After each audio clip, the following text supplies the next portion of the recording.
Hey, young girl. We are back with a new episode this week. I want to say Happy New Year. I hope everyone rung it in, happy and joyous and with people they love around them. And I want to thank you all who have followed me over into this new year, supported my podcast, and listening over on YouTube and Spotify, Apple Music, wherever you can listen or watch podcasts. All right. So thank y'all so much for your support. So this week I wanted to talk about, I know everyone is going into the new year with their new goals and everything. And I know a lot of people, most people want to probably go into home ownership. So I felt like I wanted to just drop some tips on for anyone that is interested in becoming a homeowner this year. So first of all, owning a home is a great thing, to be a homeowner. It's a proud accomplishment for yourself. Um, it is an asset, meaning that you can always utilize your home um, to assist you in future endeavors because a home builds equity. And once it builds up enough of equity, you are able to tap into the equity to utilize it for other things. So we'll start at the beginning. What do you need to do to become a homeowner? So typically, you need to be on a job for 1 to 2 years. You need to have active, um, employment, and you should start working on your credit. I believe you need to have like maybe a 630, don't quote me for sure, or higher to qualify for a first time home buyer. Typically, you can go and get into a class that will teach you about becoming a homeowner. And at the end of the class, they usually will help you with your down payment. So that is very good to go and look into first time home buyers class, y'all. So once you get that certificate and you have worked on your job, you got your credit good, and you utilize that by going to a mortgage company and you apply for a loan. Um, they are going to look at your debt to income. So you need to not have more debt than you have income. And they're going to want to utilize most of your income to be able to afford the loan. So if you have any debt like loans, car notes, credit cards, student loans, anything like that that's coming up on your credit report, you should start trying to pay those debts down so you will be able to qualify to purchase a home. Um, then from there, you would present that to a loan officer at a mortgage company or bank, and they'll give you a pre-approval. So then from there, you will take that pre-approval and it'll tell you how much of a home you can afford and how much uh to start looking for how how much of a home that you can buy.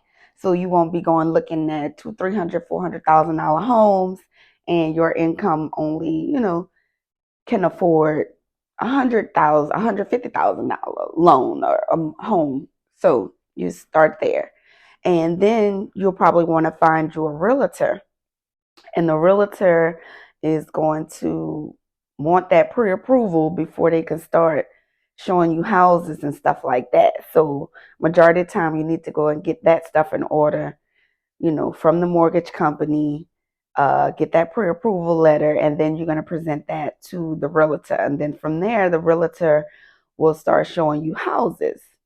Um, of course, you're going to have to maintain that house. So, when you're ready to buy a home, you also need to be ready to maintain the home. If something happens, uh, you know, you need new appliances. That's not going to be on the landlord. That's going to be on you. If anything break in the house, your hot water heater, your central air and heat, any of that goes out, you're gonna be the one that have to repair that. You're gonna have to keep up your lawn, cut your grass. If you have a fence, make sure your fence not falling down. If you move in an area where you're going to have homeowner association fees, you got to be prepared um, when you're going into a home to be able to afford maintaining all of that. You're going to also need homeowners insurance on your house, and you're going to need to pay taxes on your house. So most of the time, those two are included in your mortgage. So, with that one payment to your mortgage company every month, you'll also be paying on your taxes and insurance. So also, you can look at the interest rates. Right now, you can just look on Google, and it'll help you to kind of dictate how much house you can buy, the interest rate, and how much your mortgage might be. So then you can kind of factor that in with the rest of your bills. You'll have light, water, gas, most likely cable or internet. If you have a car note, insurance, all of those different things, you need to make sure it's going to be within your budget. So when you get ready to go buy that house, you need to be able to afford your mortgage as well as all of those other things. Um, so, I always say if I had to do it all over again, um, I would probably get an investment property first. They have programs where you can, instead of buying a single family home, which everybody want to get their single family home, but like I said, if I would have to do it over again, I probably would have bought a duplex or a fourplex or something like that first, because with that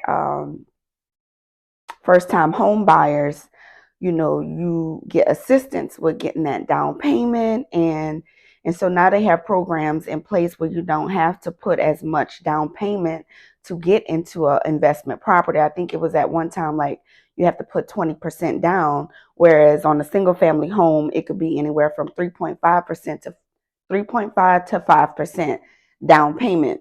So I think they're making new laws to where you'll only have to put down 3.5 to 5% down on a multi-unit as well. So if you're a first-time home buyer, you can live in one of your units and rent out the other ones, and that'll be a great way to save you some money because the actual mortgage will be getting paid by your tenants.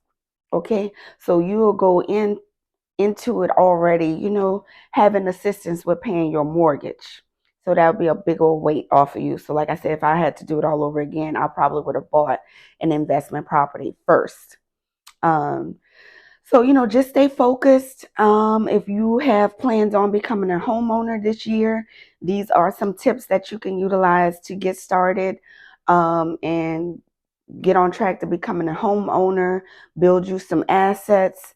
That way you can be able to tap into those assets and build you a strong real estate portfolio, for yourself, if that's what you desire. Not everybody wants to be a homeowner, but sometimes a mortgage may be cheaper than what you're paying for rent, and then you'll own that house. And like I said, you'll be able to tap into the home to invest in other things in the future if that's what you want to do.